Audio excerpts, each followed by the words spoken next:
My name is Peter, recovered alcoholic. Grateful to be alive and sober and part of a sacred place called Alcoholics Anonymous. And it's past my bedtime, and I bet you a bunch of others. For newcomers, after a while, you start to get tired around 8 o'clock, so welcome to the NFL. Thank our speakers. So good to see you, Nicoletta, and thanks, Scott. And I really got kind of hoodwinked into this. My wife and our wives are getting together for some event, and Jimmy says, hey, listen, why don't you come up to Stepping Stones. The last time I was here was about 40 below zero, and there was no parking. Some things never change. And I flew from Fort Lauderdale this morning. I don't know what's in the tank. I've been up since 2:30. I walked in here and got a pretzel with mustard. I mean, that's, it's a good payoff. So I don't know what's in the tank, but Jimmy said, why don't you join us for this? And quite frankly, I love living in Florida, but I love to get up here and see some old friends and see my friends. It's a treat to be up here. And I'm supposed to talk on step 3, and I have no idea what God's going to feed me tonight. June 23rd, 1988, it was a loving God separated me from alcohol. I'm very grateful for this gift of sobriety, and very grateful for, as I've said from a million of these podiums, more and more, the longer I'm sober and the older I'm getting, especially grateful for the many things not only God has given me, but has continued to remove from me. The narratives in the head that tell me what I'm supposed to have to be a better man, to be a better AA member, to be successful, what that looks like in my mind. And God has kept me at a very safe distance from all of that. And very often I've left claw marks in many of those things, but he keeps pruning the tree. And I'm very grateful for that. One of the things I need to look at is how far into the forest do I really want to go? Am I really seeking complete transformation, or just looking to get comfortable? Because what I want to do is just walk in a little bit into the forest and sum up the forest, say I'm done, and God says go all the way. And when I tell him I'll be lost and I don't know where to go when I get in the middle, he says it's exactly where I need you. Because as long as if I have options, I don't really need that much God. And that's what God has done for me many, many times in 34 plus years I'm sober. That very often I've gotten to a corner and didn't know which way to go. I really didn't know, should I go left, right, straight, or go back where I came from? And it's incredibly uncomfortable to be there. And the ego will fight every moment of that. The pride will jump right in on that. But at some point when I really know from my innermost self, I don't know where to go, and I ask God for help and help me in a complete prayer. And suddenly in that darkness, in my most vulnerable place, in what feels like my most weakest moments, is where I touch God's strength and power. As long as I think I'm running the show and I'm okay, I got it under control. I got spirituality, I've just lost it. I have God, I no longer have God. So I have found over and over and over again is the seeking is where I experience God, the chopping wood and carrying water. There is no destination. I learned that many, many years ago. My ego tells me we've arrived and we can put the car in neutral, and the soul says, keep moving. Keep moving. I need to go all the way into the forest. I do have a home group. It's called Alcoholics and God. We meet Mondays and Thursdays. I'm there on Thursday nights, almost every Thursday night, and I do service at my home group. I learned many, many years ago, I can't just come and have a cup of coffee, sit in the back, and take. Beyond sponsorship, what am I giving back to AA? Because it feeds me still. So I need to be committed to a group, and I speak for myself, and do some sort of service, whether it's making coffee in the back or setting up or breaking down, and other levels of service I need to be. That's one side of our rich legacy. I do have a sponsor. His name is Bob Bazan from St. Paul, Minnesota. And I sponsor about 10 men, and time is really tight. My wife sponsors about 15 women. Our house sounds like a phone room sometimes. But it keeps us on the firing line of life, and I couldn't see it any other way. I don't have a life. It belongs to God. And if you knew, that sounds terribly lame. But if you're around here a while, you'll get what I'm talking about. If I try to find my life, I will lose it. If I lose it for his sake, I find it. And with all the things that life throws at us, because life is unfair, it's problematic. We live in a world of impermanence. You know, I try to sit with newcomers and say, get ready for the ride, because life is really unfair. I've been given a GPS to navigate through that on most days fairly light. I don't have to travel so heavy anymore. I just need to be careful. Then am I listening to God or the part of me that thinks it's God? And the longer I'm sober, that can get slippery when I start to get comfortable. I know the people. I know where the coffee is. I know the group. I know the speaking. The speakers know me. I'm important now.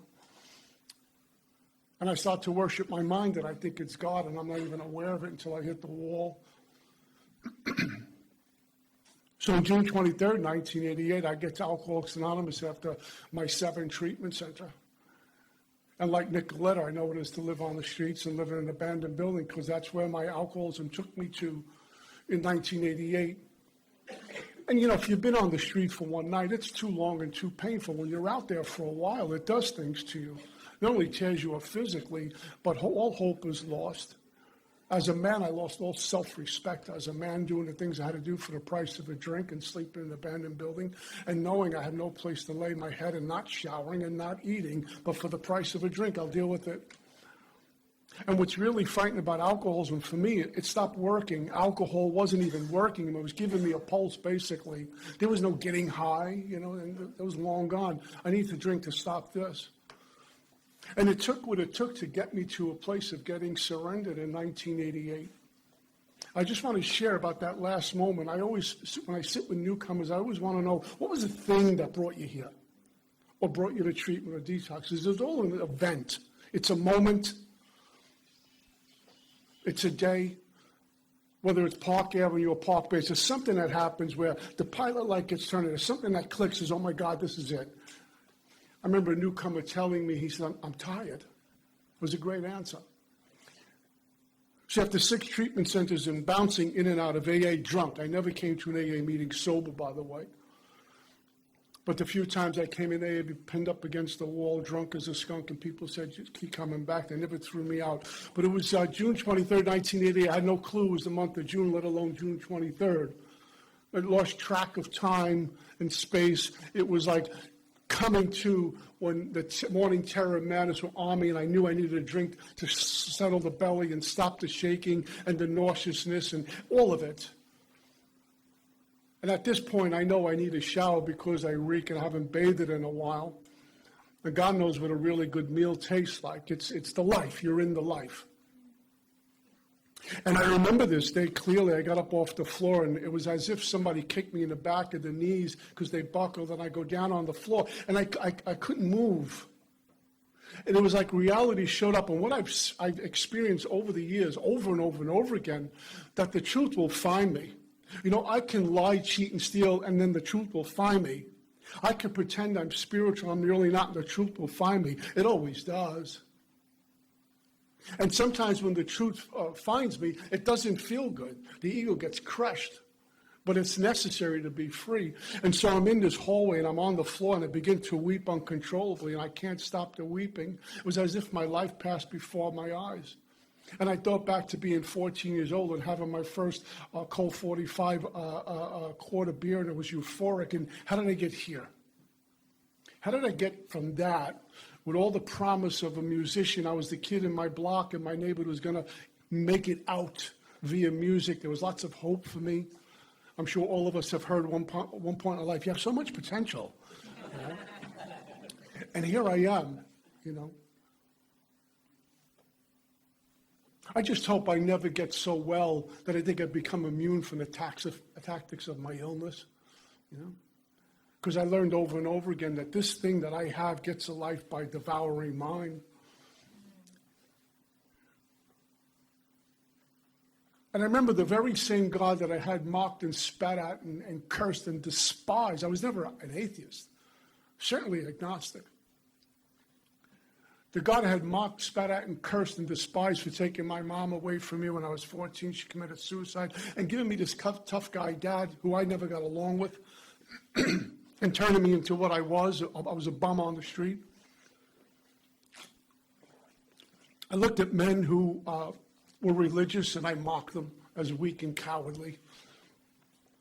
I looked askance at many individuals who claim to be godly. In fact, God and religion was for women and children, not for men. It's a fake God. It's Walt Disney. It's baloney. Until I was out of reservations, I was brought to this place, and that very same God, I had begged for mercy.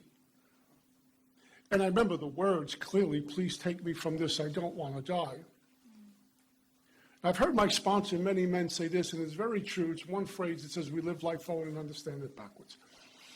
So I didn't understand at that moment. I didn't think about it. Well, I'm just begging God for mercy. Please take me from this, I don't want to die. Think about it now. I was turning my will and life over to the care of God in that moment of desperation. I'm not going to turn anything over to God if I'm not feeling desperate, because I'm still driving and everything's okay. But I wasn't thinking on June 23rd, 1988, I need to go to detox, I need to go to treatment. I'll come to AA, do 90 and 90 and be Moses. I'll do a workshop and I'll tell people how to do this, and I'm going to be rich and famous in AA. None of that was anywhere to be found. And I've thought about that many times, and I feel so blessed that God kept me out of my own mind. As long as I'm out of my mind, I'm doing great. And he took me out of my mind for a moment. There was no thinking going on. There was no narrative. There was no planning. There was no ideas about what I need to get better. Because as long as if I was doing that on June 23rd, 1988, okay, Pete, this is what we need to do. I'm still running the show. I'm still in self-reliance. I still know what I need to do. Probably have a different speaker here tonight. It was reduced to this: take me from this, I don't want to die. I wasn't thinking about where I was going to go. But I will tell you this. In that moment, I would have done anything to stop the pain. Not the physical pain. I was used to that. Getting arrested, used to that. But something gets all of our attention, because I'm around long enough to hear the stories. It's the emotional thing that gets us in here. Whether it's Park Avenue or Park Bench, something in here hurts too much. Where I reach out and say, "Please, can you help me?" There's no ego in that equation. That moment of desperation. And that was my first contact with this power, although it didn't feel godly, smell godly, look godly. It was God, because it was a gift of desperation, a G-O-D. And in that moment, I reached out to this power and begged for help. With that kind of desperation, one of a drowning man, do I approach step 3 that way? Or am I doing it because it's fashionable and it's popular? My sponsor does it. I want to get in good with them. I can have spiritual beliefs. I need to learn how to live them. I mean, even in my worst, I know right from wrong, but I don't have the power to live up to right. I only know wrong. It's interesting, because I come into Alcoholics Anonymous, and again, I've heard enough stories. It's unbelievable how easily I will accept darkness stuff, negativity stuff, and in my old life participate in it freely, and give myself a stripe for being a real man. And I come into recovery, and I'm still reluctant and suspicious and skeptical and doubtful about light. Oh, come on, it can't be that good. I had it all backwards. And I was placed in my 7 treatment center. And that's when I realized, they told me, "Hey, it's June 23rd. It's the first day of the rest of your life. Isn't this great?" I'm thinking homicide and suicide at this point. It doesn't really feel that good, miss. But I had a good insurance, so they're really glad to see me. I had no idea what I was about to embark on. I had no idea what was waiting for me. Lots of pruning the tree, a lot of uncomfortability, a lot of challenging, a lot of painful, a lot of loneliness, a lot of skepticism, a lot of doubt, and a whole lot of freedom. Because all the former came from me bumping against my own ego, and an AA member or AA members just ripping it down. And the thing I've learned about this, once you hit the bottom where the ego gets deflated for a moment, I don't have to hit any more bottoms. That's it. That's what's required. When the ego gets grinded into dust for a moment, when there's no ego, even for a moment, there's no more bottoms to hit. But as one author beautifully says, we fall up. But alcoholism's not done with me, because I have alcoholism, not wasm. because I finally get into my 7 treatment center, and about 10 days, I don't remember it that clearly, 10 days, whatever it was, 12 days, I'm getting thirsty, and I'm thinking one more drink, and I can, I'm going through this detox. If I get a double in me, I'll do detox better. I can go to group and really participate, just taking the edge off, because it wasn't done. My alcoholism is not impressed because I beg God for help. It's not impressed now with the length of time I'm sober. It really isn't. So I have the stage execution that hinges on my relationship with God. Our book says something like, until entire psychic change has occurred, there's little hope for my recovery. It's a clear-cut warning. Get God or drink and die. Yeah. So I'm in my 7 treatment center, and they sent me out to Minnesota for more treatment. I lived in Minnesota for about a year, and I started to hear a message different than what these ears were hearing. Now, I'm sure the message was out there, but what I was so used to doing, and I can do that in recovery, I have done that in recovery, is listen with my mind, or see with my mind, or speak with my mind, or act through the mind. And that's what I was so used to doing. So I'm sure there were people coming, the H&I folks coming into treatment, and some of those AA meetings that I showed up drunk, I'm sure many of them were speaking from this book about a methodology that can get me free. But as long as I'm hearing and seeing from the mind, it's always going to be wrong. Because my mind only lets in what it knows. That's all it's good, what it's comfortable with. And it's all it's capable of doing is before and later on, before and later on. That's all it's capable of doing. It doesn't get God. If it did, it doesn't want God. It doesn't want a spiritual message. It needs to cast it out. Because if it lets it in, it might die. But something happened when I was in Minnesota. I was taken to a meeting called the Three Legacies meeting, and it was a Friday night meeting, a good 300 people. People were dressed impeccable at this meeting. And they talked about living in 3 sides of the triangle. And they talked about operating out of this book, which allowed us to operate out of the soul. See, once I'm operating out of the soul, I'm traveling light, because the soul knows where to go. The soul knows what to say. The soul knows how to be. It knows what to do. It's perfect. It's divine. It's God. And how to get out of this head, which meant a crushing blow to me and my ego and the pride, the 7 deadly sins that had to go. I had to get unhooked from me. I often laugh when folks say, I need to find myself. I need to discover myself. No, you don't. Because we need to be rid of self. Barnes & Noble has a self-help section. That's the last section I'm going into, to give myself more ammunition to kill me. When it says no help to self in this corner, I'm going.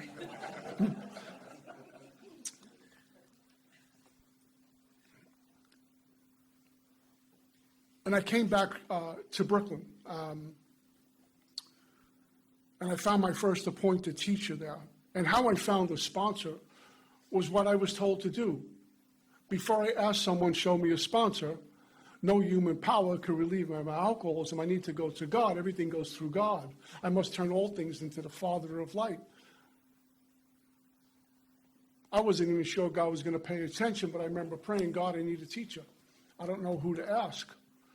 And I'm at a meeting one night at my first home group, the Free Spirit group, and this guy got up there and sounded like the people in Minnesota, and the head didn't say ask him, but something in the soul. It's interesting when the soul speaks to us. I mean, we hear it in language we can understand, but it isn't like the regular voice we're used to. It's almost a movement or a push or something that happens and says, call Joe. Go to the back room, get that newcomer. Ask that guy or that woman to be a sponsor. And I can't really define that. And as long as I can't define something, it's probably God. I don't know. And we began this journey, and I start to learn things about me and my alcoholism, which owned me, that I knew nothing about after 7 treatment centers. For the longest time, I have alcoholism. Alcoholism owned me. I would say I'm having all these thoughts. Well, that was the biggest lie I was telling myself for a long time, and my mind loved that. See, if I'm having thoughts, it's like if I went out and bought a shirt. I went to the mall and I bought a shirt. It's my shirt, I paid for it. I have a shirt, I just bought it. I get it home and I don't like it. I can exchange it. I can give it away. I can throw it out. I can do anything I want because it's my shirt. Suddenly, I find out I really can't do that with thoughts because I don't have thoughts. They really have me. And they lock in and they take me for a ride. And my mind gives me one thought, and it's a problem, and the mind says, I got a solution to that thought, and he gave me the first one. Now I have two problems. And down the rabbit hole I go, and I come into me and say, I'm all jammed up. But not once did that very same mind say, why don't you get on your knees and surrender it all to God? You might get free. It doesn't tell me that.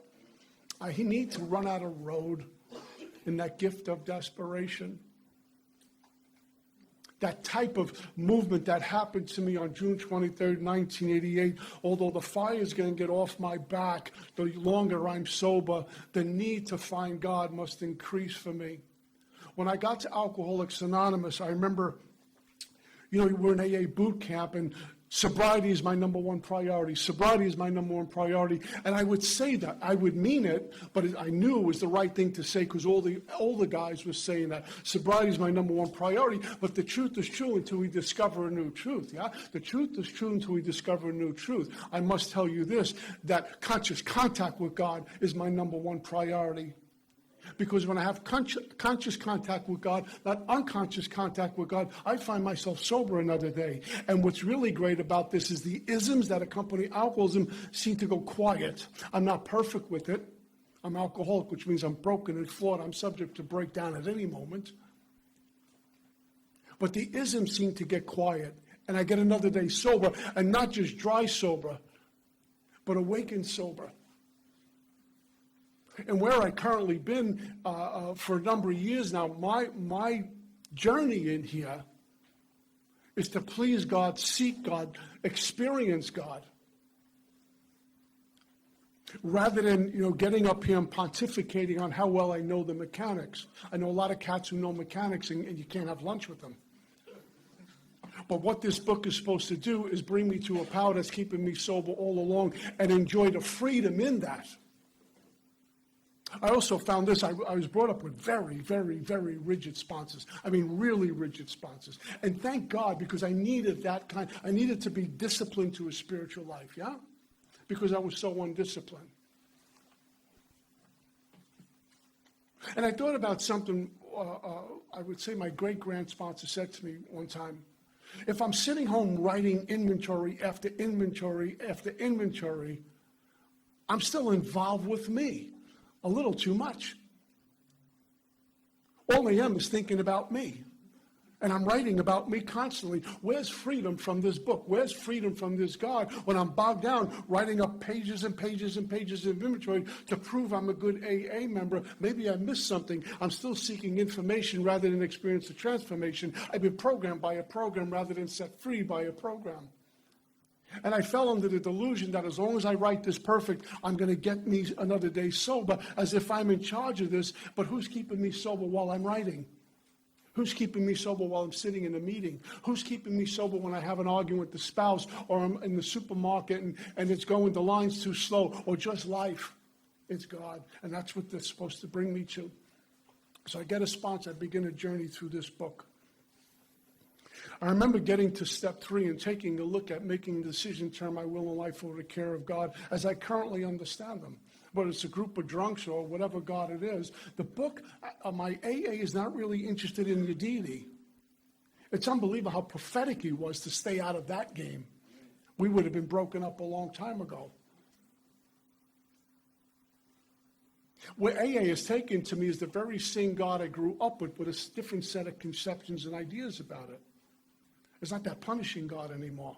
I'm the one who punishes me. God doesn't need to do that. And I got to this third step, but we heard the speaker say tonight, I need to be convinced into my innermost self, not from the mind. I've heard it's the first 3 steps and conclusions of the mind. That's not my experience. I mean, if it works for you, great, but it's not my experience. Anything my mind comes up with has a drink attached to it, yeah? But deep down in here, I got what step 1 was talking about. I understood that my step 2 was a pointer out of this insanity. And I get to this step 3, which means it can bring me great hope and great promise, or it could be a big nightmare if I don't. I'm looking at a fork in the road. If I do this and follow through with the rest of the instructions, I might be set free. And if I don't, I'm going to keep doing what I always did, which means I'm always going to get what I always got. Again, desperation will keep me walking. Now, I don't know what's going to happen with this, God. And sometimes it's frightening as heck. In fact, it's so frightening that I don't know where I'm going, so I hold on to what I've known. Sometimes I've done that in relationships. Well, what's going to happen if I do leave this person? That means I'm alone, so I stay in a really toxic relationship. I know that. I know how to maneuver around that. And I'm one of those guys who don't realize how much bondage I was in until I taste a little freedom. Then I look back and say, what was I thinking? That's the problem. I was thinking a lot. You know, can I stand before my Creator in the raw and say, take me like the wretch and sinner that I am? Can I tell my God, I will live for you and die for you, and really mean it? And when I pray, do I get clear as to who I'm praying to? Or am I just blowing it out to get out of the way? Because I can look like I'm praying, I can sound like I'm praying, but when I get up, I don't look very prayerful. I go from Moses to Rambo. Am I still angry? Am I still restless? Am I still discontented? Meanwhile, I'm telling you how much I pray and how much I know about this book. Where's the transformation? Am I traveling light? Was everything an issue? I need to prove myself to you that I'm worthy. And what we do is I wrap myself up in money, property, and prestige, AA cred. I'm a speaker, I'm a this, I wrap myself up in all these things to prove to myself I actually exist. And further, you recognize me for something. And when it's all said and done, I realize I'm still empty and I still have nothing, and none of that worked. And over and over again, my loving God has shown to me the less of me, the more of him. I remember writing down what my conceptions of God were, my old conceptions of God, what my current conception of God was. And if I had to look into the future, what would this God look like? And it kind of gave me some parameters. It made it more real. The other thing my first sponsor had me do, and Mark H., when he was my sponsor, had me do the same thing. He says, write out the third step prayers that appears in the big book. God, I offer myself to thee, to build with me and to do with me that thou wilt. And wrote out the whole third step prayer. Then he says, write out what you think that prayer is saying to you in your own language. So when I kneeled down with my spouse, both of us got on our knees and held hands, and we did the third step prayer together, although I'm reading out of the book, and it's a beautiful prayer. The book says the wording was, of course, quite optional, as long as I expressed it with some intent. What's my intent when I pray all the time? Do I really mean it? And so I wrote it out, what it means to me. So I'm sitting with my sponsor, and it had some depth and weight. It was my third step prayer, because I'm talking to my God, if you will. It wasn't just words on a page and I'm going through the motions. Because my experience has shown me God's not interested in the words, but my intent. And no matter how hard I pray, I can't change God's mind. I can't convince God that I'm right and maybe he should look at things differently. I've been in prayer so many times, seeking control in prayer. The most sacred moment of my day, I'm still seeking control about the outcome. And if I get the outcome I want, God really loves me and he does exist. But I'm going into prayer to be changed by this power, to position myself to be changed. And for me, what the words are in a prayer nowadays is just a centering. Even my sacred Lord's Prayer, as beautiful that prayer is, it's a centering as to who I'm talking to and what I'm supposed to be doing. And it gets me right-sized to get up off bended knees and go out there. And I never do this perfect, but at least chop wood and carry water for his glory and no one else's. I need to be popular in AA. God doesn't see popularity. God just sees kids. That's my walk. And so I did the third step prayer at my sponsor. And again, AA boot camp, how do you do the third step? You follow 4 through 9. Well, that's true. Our book says that it can have a permanent effect. It won't have a permanent effect unless once followed by a strenuous effort to face and be rid of the things in me that are blocking me from God. That's one part of it. What else am I doing? Am I willing to play by someone else's rules? This fly must be a Red Sox fan because it's not leaving me alone. Am I willing to? I wouldn't say Phillies fan because I'm in your town. I don't want to get beat up. Am I willing to play by rules other than my own? Am I in a place, because it says we thought well before taking this decision, making this decision. Am I really at a gut level saying my life is none of my business? Now my ego is going to jump all over that. That the outcome's none of my business. I want it to be my business. I want to peek around the corner and see what's happening. And I do this third step and follow with 4 through 9. And somewhere in there, my book promises me I will have a immersion, an integration, a oneness with God, not a two-ness or a separateness. There's not God and, there's just God. And I'm in that. Because His center is everywhere and there's no circumference. I get to experience that. Again, I want to really emphasize, I do none of this perfect. And that's really cool with God. It's okay. It's just a need for God and more God and experience more of that and then pass it on. And experience the freedom our book is talking about. My ego wants to be in a results business. I'll share a quick story with you. I heard from my priest about being in the results business. I heard the third step to this whole thing. My life is none of my business. I surrender everything. My thinking and my actions belong to God. Because if I look at my track record of me running the show, it's never worked out well. And I can come into Alcoholics Anonymous, and I want to do the big book because it's fashionable. So I hang out with those folks. But there's no real surrender in it. Or I can hang out with knuckleheads who go to casinos and brothels because that's cool and I want to do that. 14 guys says, what's wrong with that? Anyway. And so I'm still looking to pick and choose what I think is okay for me. So I hang out what I think the majority is. Then I got to take a look at who's this majority I'm hanging out with. And aren't I still picking and choosing what I think I need? And as frightening as it is, what step 3 says to me is, it's none of your business where I'm going. Because somewhere in this work I've learned, and this is personal experience, I'm no longer ill at ease with my origin, what I was. And I'm not ill at ease with my destination. Where am I going? You know where I'm going? Right here. She talked about it tonight. Where are you going? Right here. Because I have no guarantee. I'm supposed to fly home Sunday morning, and God willing, I will get back home and enjoy a beautiful Sunday afternoon with my wife. But there's no guarantees that's going to happen.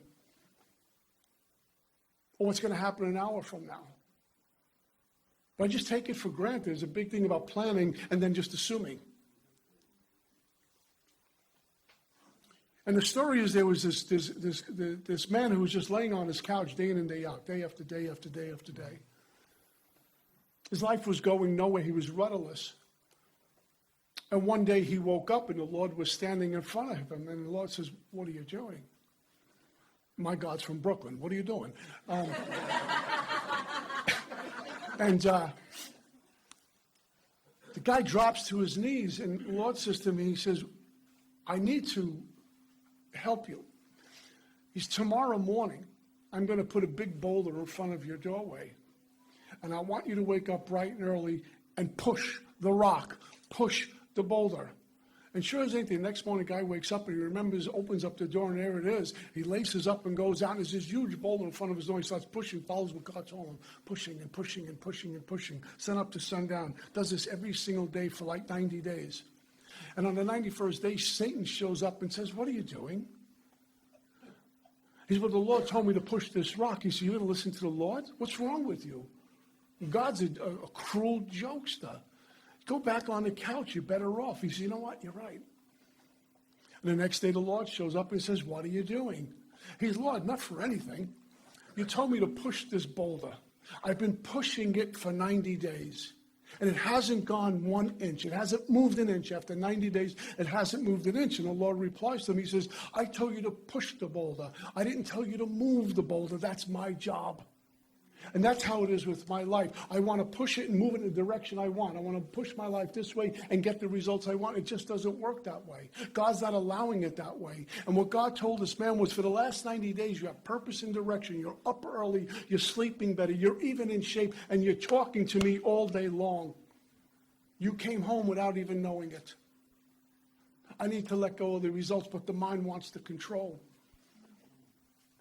If I'm not willing to surrender everything, willingness to surrender. It doesn't mean I'm going to become a monk because I did the third step prayer, but a willingness to turn everything to this God and back off of my life because I've destroyed it. And I infect people when I do that too, drunk and sober. Am I willing to do that? Am I showing up to the Lord and a sponsor? I'm willing to let go. I don't even know what this God is, but I'm willing to believe in a group of drunks for good early direction. It isn't what I'm believing in, but it's the willingness to believe in something other than me or whiskey. That's the victory. I get a new guy sitting in front of me. I'm having a problem with God. Why do you come to AA? Because they keep me sober. That's your higher power. Are you willing to turn everything over to AA? Yes, we're on our way. It's the mustard seed of willingness that creates great change. With a mustard seed of belief, tell the mountain to move. The mountain will move. But the mind says, oh, come on, let's get real. Like my reality is reality, and God isn't. I remember reading something, how do you know God kept you sober? The guy says, the only one I asked was God. I seem to be sober.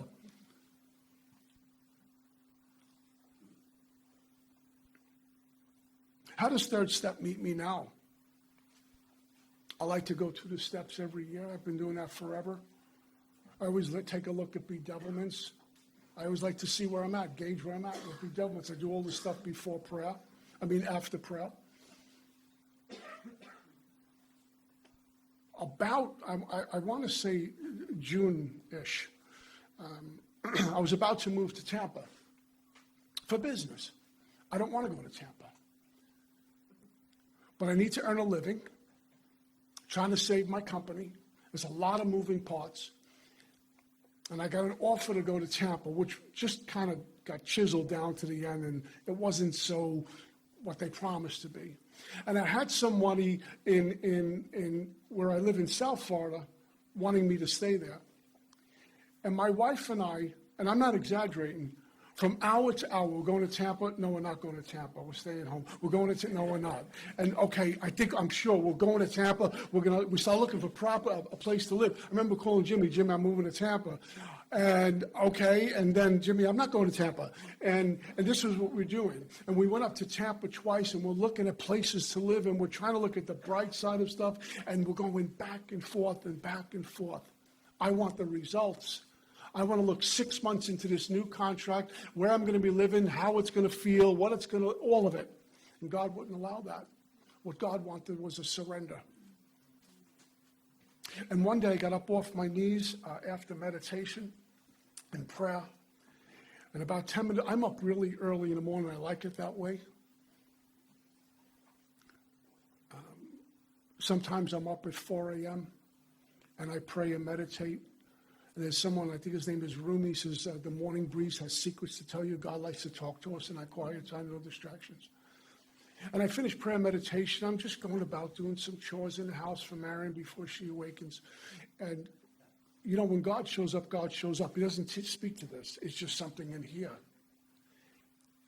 And was going back and forth, and it just was crystal clear when there's no distractions. When the third step prayer says, relieve me of the bonds of self, relieve me of my distractions. And I nudged Marion, I woke her up, something just came to me, because we share our prayers and meditations. Do nothing. Do nothing. God will bring it to us. I left no room for God. Going, not going, going, not going. I'll figure this out. I know it. Write more inventory, and I'm using up paper, and I'm still stuck. Beautiful fourth columns and gorgeous third columns, and I'm going nowhere with this. Do nothing. I was married, just let it come to us. And you know what happened? I started to hear a little bit different what I was being told by some folks.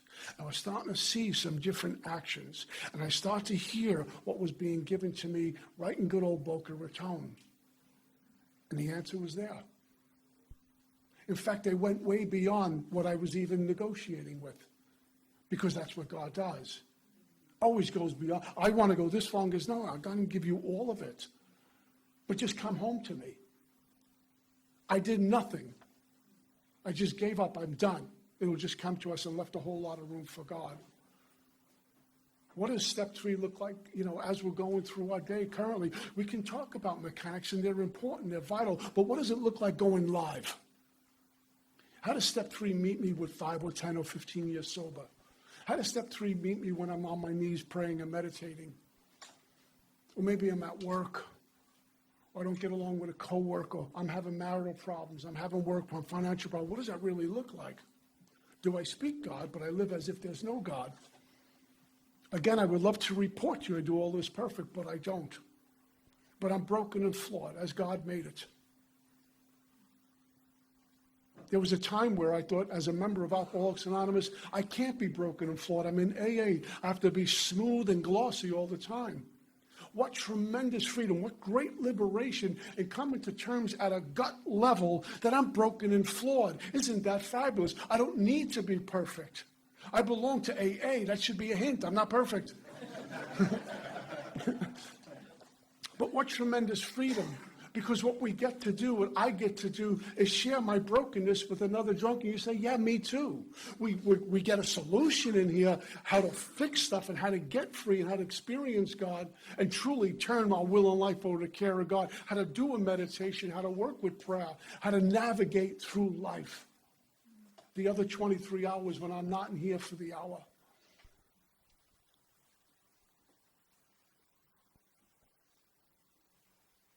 So I get to do that. Once I get up off my knees and go out there, to have healthy relationships and get rid of toxic ones and be okay with that.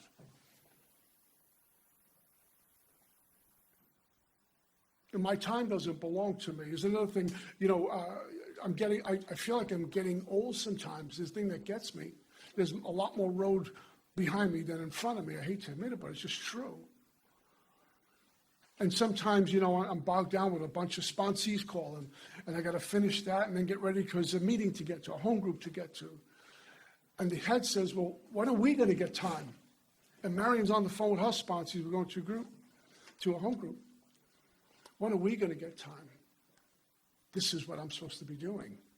Because it's unbelievable when I do that, I can go to the worst diner with the worst cup of coffee and the worst food and the worst service and a place that's outdated. And when it's all done on the ride home, what a great night. Let's do it again. Rather than complaining because my destination is here and now. So I turn my will and life by doing this third step. Yeah. And I've done them with my sponsors. We held hands.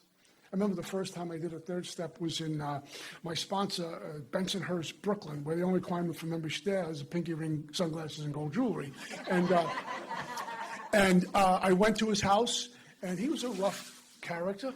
And I don't know a third step. I never did a third step before, And I'm green, I'm new. And I came with my assignment on, writing the third step prayer out word for word and my interpretation of it. And I'm about to do this third step. And, I had AA saying, don't do a fourth step. It's not good. Other people saying, get into the fourth step sooner than later. I don't know. I have no clue. And I get to Tony's house and I ring the bell. He invites me up. He's on the second floor. And I walk in and the lights are dimly lit. There's a lot of candles going on. I say, okay, what am I getting into? And we get into this little room, and he said, let's get on our knees and hold hands. And I'm like, okay, time out. Where's this going? And, of course, I'm exaggerating. And we got on our knees and held hands. I'm petrified. He knew the third step prayer. And when you knew and your sponsor says, God, I offer myself, and you're kind of stumbling along, you're screwing up the words, and I think he's going to throw me out on my bed, AA. And he just guided me through, and I did it with the third step prayer. And we got up off our knees, and he sat me down at his table, opened up the book to it says next. which is the next talk. Just a couple of things I want to read, and I got to get out of here because I don't want to go over. In our third step, actually before the prayer. It says this. This is the how and why of it. First, I had to quit playing God. What areas of my life am I currently playing God? The ego loves it. How can I move forward if I don't want to quit playing God? Little things, like I wake up in the morning, I know what today's going to look like. They're going to do this, and I'm going to do that. I went to a first step meeting. The speaker didn't even cover step 1. Oh, my God. They can't come back here anymore. And I critique everybody in the room, and that kind of stuff. I'm playing God. What do I know? You ever notice you sit in a meeting, the speaker said they're not that good, and a newcomer goes up and go, oh, my God, thank you for that talk tonight. It wasn't your night. It was for the newcomer. I had to quit playing God. It didn't work. Next, I decided hereafter in this drama of life, God's going to be my director. He's the boss. He's the principal. I'm his agent. I work for God, because that's what an agent does. He works for the principal. Also, I'm about to represent God. What an order. That's what my book is telling me. I'm not saying that at some point, I'm going to go out representing God. I'm marketing for God. How am I doing? Most good ideas are simple, and this concept or idea was the keystone of the new and triumphant arch to which I passed to freedom. When I take this position, remarkable things follow to have a new boss. He's going to provide me with what I need if I keep close to him and perform his work well. A couple of things there. How do I perform God's work well when I'm just new and doing a third step? How do I perform God's work right now? Be of service. Not only in Alcoholics Anonymous, make coffee, set up, take a service commitment, but out there, because those are God's kids too, like feeding a homeless person. When I got a pocket full of money, a $5 bill is not going to break my back. Or going to the diner and seeing some very old person nursing a cup of coffee. I go to a meeting called the 12-Step House, and there's this diner we go to afterwards, and there's this really, really old, broken-down couple, and they're both having a cup of coffee, and it kills me when I see this, because it could be me. And their clothes are tattered. And bless the restaurant, they don't throw them out. And I only say this to share, to brag about God. 3 times I went to the waitress and quietly says, bring them a couple of burgers, bring them some food, and I gave her my credit card. Just don't tell them what it is. Because God's going to provide for me as well. Am I representing God in AA but not out there? For me, I must call myself a hypocrite then.